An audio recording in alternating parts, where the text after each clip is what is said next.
Hello everyone, welcome to my channel. आज हम लोग आगे की एज पढ़ेंगे। New classical age. New new का मतलब न्यू, क्लासिकल मतलब क्लासिकल, क्लासिसिज्म जो होता है, क्लासिकल चीजें। न्यू, रियल में न्यू का मतलब क्या है? न्यू, बट न्यू नहीं, फेक क्लासिसिज्म। फेक क्लासिसिज्म बोलते हैं इसको। क्या बोलते हैं? Fake classicism. ठीक है। और ये न्यू क्लासिकल जो है ये एक मूवमेंट है, बट हम मूवमेंट को आगे पढ़ेंगे। इधर हम लोग इसकी 3 एजेस पढ़ लेते हैं, जो कि क्या है? रेस्टोरेशन एज, अगस्टियन एज, और एक ये नीचे है, नीचे age of sensibility, age of enlightenment, age of Johnson, transitional age, कुछ भी बोलते हैं हम लोग। सेंसिबल बातें करते हैं इसलिए सेंसिबल, और इनलाइटमेंट, सारी चीज़ों की बातें इधर की गई हैं। ठीक है। अब रेस्टोरेशन एज जो है, रेस्टोरेशन रेस्टोरेशन नाम क्यों पड़ा? क्योंकि यहाँ पे मोनार्की रिस्टोर कर ली गई थी। क्योंकि ओलिवर जो पिछली एज थी, कॉमनवेल्थ पीरियड, उसमें ओलिवर क्रॉमवेल थे, वो उनकी डेथ हो गई। इसके बाद इन्होंने चार्ल्स सेकेंड के बाद, जो चार्ल्स फर्स्ट थे उनके बाद चार्ल्स सेकेंड आए। चार्ल्स सेकेंड ने मोनार्की रिस्टोर कर ली, और फिर इनके बाद जेम्स सेकेंड आए। जेम्स सेकेंड भी इसी पीरियड में शासन किए हैं। ठीक है। और इस टाइम पीरियड के फेमस जो ऑथर रहे हैं वो एज ऑफ ड्राइडन रहे हैं। कौन रहे हैं? Age of Dryden. और इनको जॉन ड्राइडन भी बोलते हैं, इसलिए इस एज को एज ऑफ ड्राइडन भी बोलते हैं, रिस्टोरेशन एज को, क्योंकि फेमस ऑथर हैं रेस्टोरेशन एज के, एज ऑफ ड्राइडन। फिर हम लोग आते हैं अगस्टन एज। अगस्टन एज जो है, और इसका जो न्यू क्लासिकल एज है, इसका टाइम पीरियड क्या है? न्यू क्लासिकल एज का टाइम पीरियड है, 1660 टू 1798। 1660 टू 1798। ठीक है। और रिस्टोरेशन का टाइम पीरियड है 1700 टू 1795।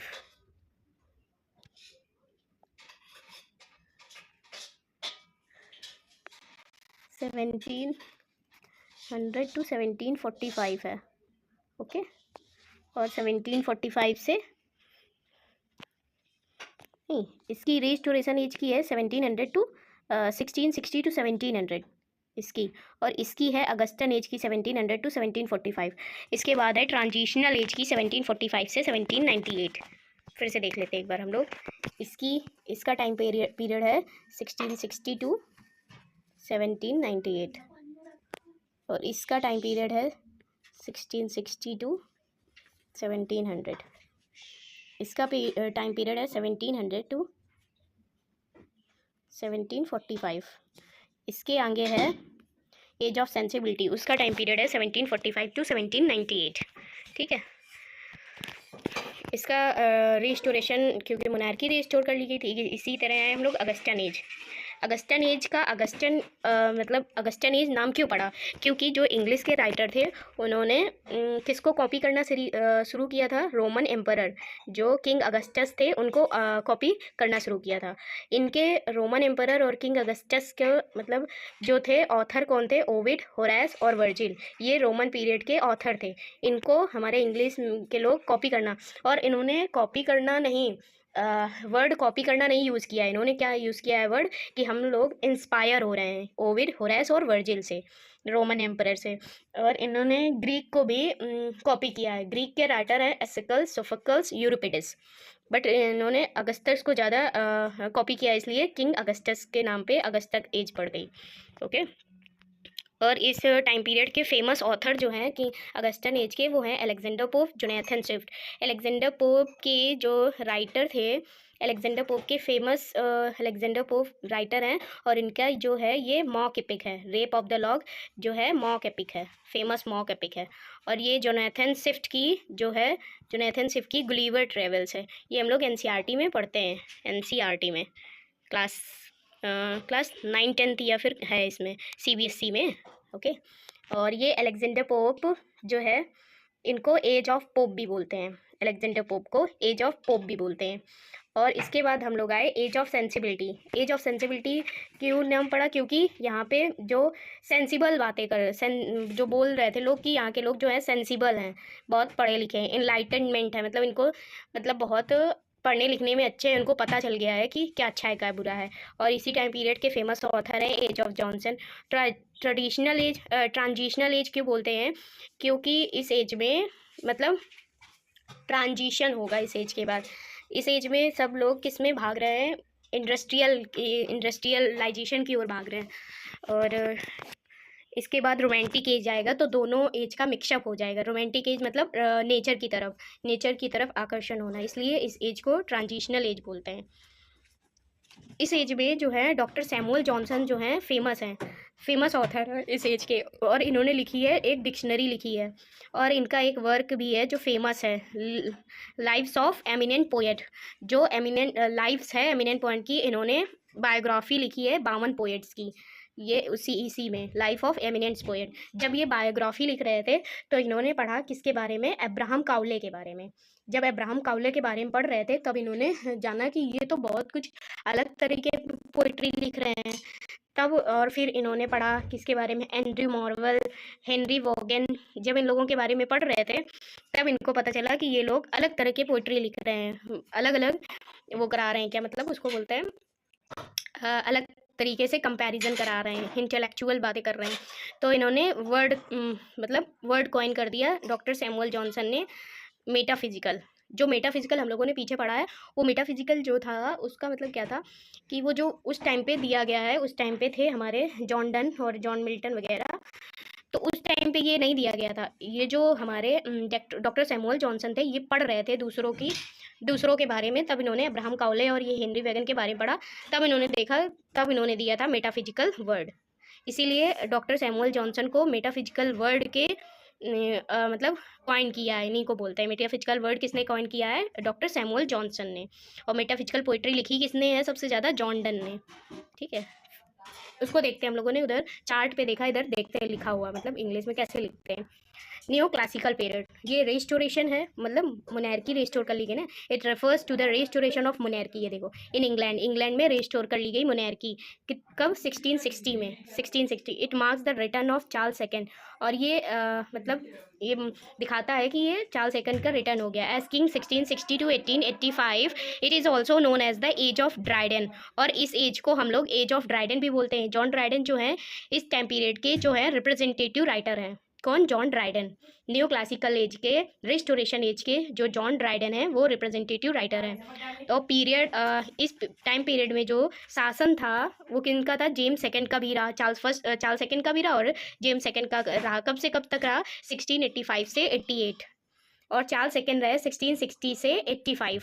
चार्ल्स सेकंड कब से रहे? 1660 से 85 तक चार्ल्स सेकंड रहे। फिर आ गए जेम्स सेकंड 1685 से 88 तक। ओके, इसके बाद हम लोग आते हैं इस टाइम पीरियड के मेजर ऑथर जो हैं। मेजर ऑथर कौन कौन है? सर जॉर्ज विलियम, ये इंपॉर्टेंट नहीं है, सबसे ज़्यादा इंपॉर्टेंट है विलियम कॉनग्रीव, जॉन ड्राइडन और आफ्रा बैन। आफ्रा बैन जो है फर्स्ट इंग्लिश ह्यूमन राइटर हैं, बट रियल में ये फर्स्ट इंग्लिश ह्यूमन राइटर नहीं है। क्या होता है, कोई चीज़ होती है जो कोई लिख रहा होता है और उस टाइम पीरियड में, उसके टाइम पीरियड में वो फेमस नहीं होती, फिर उसको ही दूसरा कोई पढ़ के और उसी पे और वर्क करके दूसरा फेमस हो जाता है, तो उसके टाइम पे उसको जाना जाता है, और जो पहले किया था जो फेमस नहीं होता उसको जानता ही नहीं है। उसी तरह है ये आफ्रा बैन। इनसे पहले भी एक राइटर थी, वो हम आगे पढ़ेंगे, पर ये फर्स्ट इंग्लिश ह्यूमन राइटर है। कौन? आफ्रा बैन। और इस टाइम पीरियड में हिस्ट्री में क्या हो रहा था? हिस्ट्री में ये ग्लोरियस रिवॉल्यूशन हो रहा था। इतना इंपॉर्टेंट नहीं है कि ये क्या है क्या नहीं है, बट ये पूछते हैं कि रिस्टोरेशन एज में कौन सा रिवॉल्यूशन हुआ था? तो 1688 में ग्लोरियस रिवॉल्यूशन हुआ था। इसके बाद आए हम लोग अगस्टन एज। अगस्टन एज क्या है? ये रेन है। इस टाइम पीरियड में कौन शासन कर रही थी? क्वीन एन कर रही थी 1702 से 1714 तक। और ये डॉटर किसकी है? जेम्स सेकंड की डॉटर है। ये टू ऐसे नहीं लिखते, रोमन वाला लिखते हैं। ये जो क्वीन एन थी वो डॉटर किसकी थी? जेम्स सेकंड की। उनकी भी डेथ हो गई, तो ये आ गई क्वीन एन। कब तक राज करी? 1702 से 1714 तक। और it was a literary period. और ये क्या है? ये एक लिटरेरी पीरियड है that feature that rapid development of the novel. इस टाइम पीरियड में नॉवल बहुत सारी लिखी जा रही थी, मतलब इस टाइम पीरियड में नॉवल लिखने की शुरुआत हो गई थी। और जॉन ड्राइडन जो है उनको सटायर लिखने के लिए जाना जाता है। सटायर क्या है? ताना तंज ये है। और इस टाइम पीरियड में ड्रामा, पॉलिटिकल राजनीतिक पर ड्रामा भी लिखे जा रहे थे। सटायर, मेलो ड्रामा भी लिखे जा रहे थे। मेलो ड्रामा क्या है? And in evolution toward poetry, और मतलब इवोल्यूशन हुआ था पोइट्री की तरफ। पर्सनल एक्सप्लोरेशन भी हुआ। The major author of the period, इस पीरियड के मेजर ऑथर कौन कौन है ये देखते हैं। Alexander Pope, Jonathan Swift, Alexander Pope की है कौन सी, वही rape of the lock, mock epic. Jonathan Swift की Gulliver Travels novel. Joseph Addison, Daniel Defoe की है रॉबिन्सन क्रूसो, 1719 की। और ये नॉवल जब इस टाइम पीरियड पे लिखी गई तो बोले कि जैसे गाड़ी की पहिया, इसी तरह नॉवल के पहिया कौन है, Henry Fielding, Samuel Richardson, Thomas Sterne, Tobias Smollett. Okay, 4 पहिए हैं नॉवेल्स के, Henry Fielding, Samuel Richardson, Thomas Sterne, Tobias Smollett. Okay, इसके बाद हम लोग आए age of sensibility. Age of sensibility क्या है, 1745 से 1798। ओके, इस टाइम पीरियड में सेंसिबिलिटी, सेंसिबल बातें की गई, मतलब इस टाइम पीरियड पर लोग बहुत पढ़ लिख गए थे तो बोल रहे हैं हम बहुत सेंसिबल हो गए हैं, तो period is also known as, इस पीरियड को भी हम एज ऑफ जॉनसन भी जानते हैं, मतलब इस टाइम पीरियड पे जॉनसन भी है। It is called the age of sensibility. इस एज को सेंसिबिलिटी एज भी बोलते हैं, ट्रांजिशन एज भी बोलते हैं। ट्रांजिशन जैसे आजकल रील में दिखाते हैं कि थोड़ी देर पहले ये था और थोड़ी देर बाद ट्रांजिशन होके ये हो गया, इस तरह से। और इस टाइम पीरियड पे जो इन्वेंशन हुए हैं वो भी देखते हैं हम लोग। जेम्स यार्ड ने इन्वेंट किया था स्टीम इंजन, कब किया था, 1769 में। और 1733 में जॉन के जो थे इन्वेंट करे थे फ्लाइंग शटल।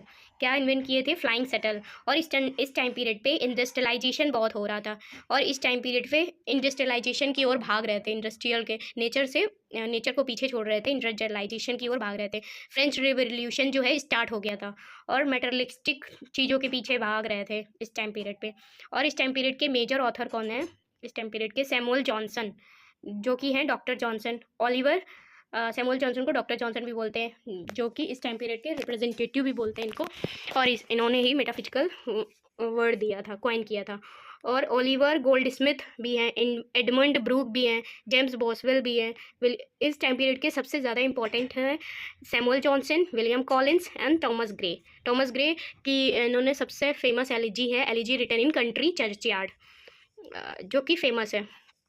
और फिर आए हम लोग 1764, doctor Johnson founded his famous literary club, और इन्होंने लिटरेरी क्लब फाउंड किया as a Johnson literary club. Its member were पीटी बॉक्स, एडमंड ब्रूक जो मेंबर रहे, Edward Gibbon, James Boswell, Goldsmith and many other great author. और इस time period के पोएट जो थे इंडस्ट्रियलाइजेशन की ओर भाग रहे थे, मतलब नेचर से भाग रहे थे, नेचर से दूर हो रहे थे, तो इन लोगों ने मतलब मायूसी छाई हुई थी। तो जब मायूसी छाई हुई थी तो जो पोएट थे वो भी कैसी पोइट्री लिख रहे थे, ग्रेवयार्ड पोएट्स, चर्चयार्ड पोएट, मतलब अपनी पोइट्री में ग्रेवयार्ड और चर्चयार्ड का यूज़ कर रहे थे कि जब हमारी डेथ होगी तो ऐसा चर्चयार्ड होगा, या फिर कुछ और जो भी कुछ भी बताते थे, तो वो चर्चयार्ड, सैडनेस हो रही थी इनकी पोइट्री में, सैडनेस हो रही थी। और ये कब हो रहा था, प्री रोमांटिक, इसलिए इसको प्री रोमांटिक मतलब रोमांटिक एज के पहले का है। English poet characterise by their gloomy, मतलब सैडनेस, ग्लूमी मतलब सैडनेस, मेडिटेशन हो रहा था, मोरालिटी हो रहे थे, प्रेजेंस ऑफ ग्रेवयार्ड, इनकी पोइट्री में ग्रेवयार्ड प्रेजेंट हो रहा था। इस टाइम पीरियड के मेजर ऑथर जो हैं, मेजर ऑथर सैमुअल जॉनसन, जो कि 1709 से 84 तक इन्होंने लिखी है डिक्शनरी 1755 में, प्रीफेस टू शेक्सपियर 1765 में, इस पीरियड में, है ना।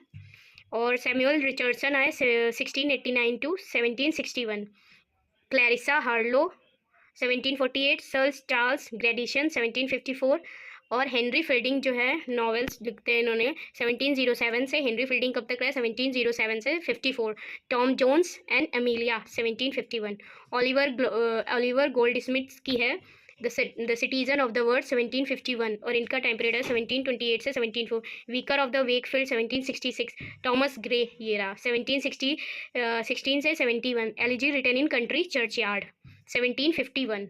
Okay, William Blake. अब देखो, कुछ भी बोलते कि कोई चीज़ फेमस हो रही है तो ज़रूरी नहीं उसी टाइम पीरियड पे वो आई हुई है, उससे पहले भी उसकी नींव रखी जा चुकी है, क्योंकि वो कुछ चीज़ें पहले से की जाती है और वो फेमस हो जाती है तभी लोग जानते हैं। इसी तरह ये सॉन्ग्स ऑफ इनोशंस और सॉन्ग्स ऑफ एक्सपीरियंस, ये हम लोग रोमांटिक एज में भी पढ़ते हैं। इसमें नेचर के बारे में नेचर के बारे में लिखा गया है, बट ये फेमस नहीं हुई है, फेमस हुआ है 1798 का लिरिकल ब्लड, इसलिए वहाँ से रोमांटिक एज शुरू हुई है। इसको ये प्री रोमांटिक हैं, बट ये इनको उसमें काउंट भी करते हैं रोमांटिक में। यहाँ से रोमांटिक एज रियल में शुरुआत है, पर फेमस नहीं हुई तो इसलिए इनको इधर लिखते हैं। 1757 से 1787 सॉन्ग्स ऑफ इनोसेंस, 1789 में लिखा गया सॉन्ग्स ऑफ एक्सपीरियंस 1794। और ये मोस्ट इंपॉर्टेंट भी है, ये हम लोग DU के सिलेबस में भी पढ़ते हैं। Horace Walpole the castle of Otranto 1764 का है। होरेस वॉलपोल का द कासल ऑफ ऑर्नेटो जो है 1764 का है। Okay, thank you so much. अगली चीज़